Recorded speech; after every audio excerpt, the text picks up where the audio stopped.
সেটা এমনি শুনতে যতটাও মানে সহজ মনে হয়, করাটা অতটা সহজ নয়। কারণ কথাটার মধ্যেই হচ্ছে পিশাচিনী। সে কিন্তু পিশাচ বধ। আর এদিকে দেখছি কর্ণ মাতঙ্গী। কর্ণ মাতঙ্গী, মাতঙ্গী হচ্ছে আমাদের 10 মহাবিদ্যার এক মহাবিদ্যা।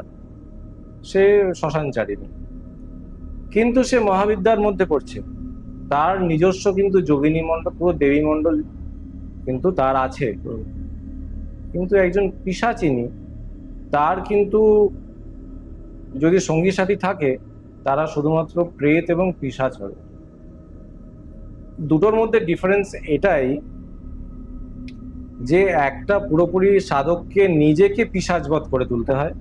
যখন পিশাচিনী সাধনা করতে হবে, তার মানে আমার যখন ধ্যেয় পিশাচিনী, তার মানে আমাকেও পিশাচের মতো হতে হবে। আমাকে স্নান করা যাবে না,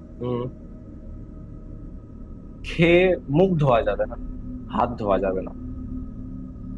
যেই খপ্পরে খাবে, এখানে খপ্পর ব্যবহার হয় মানুষের মাথার খুলি, যেটা খপ্পর। আমাদের কাপালিক সম্প্রদায়ে কপালটাই হচ্ছে আসল জিনিস। আমরা কপালেই আমরা ধারণ করি।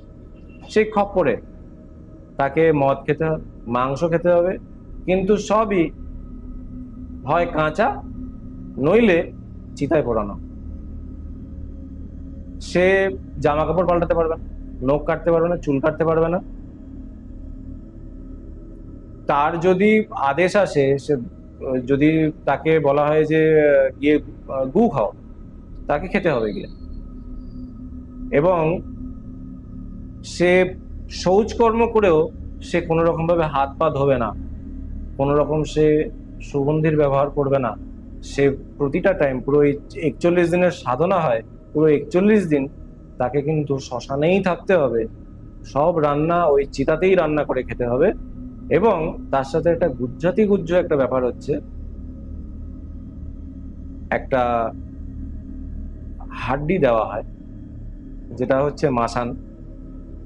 সেই মাসানটাকে তাকে গুজে রাখতে হবে পিছনে সর্বক্ষণ, এবং সেভাবেই তাকে থাকতে হবে, সেখানেই তাকে শুতে হবে, খেতে হবে, সবকিছু তাই ওখানে করতে হবে।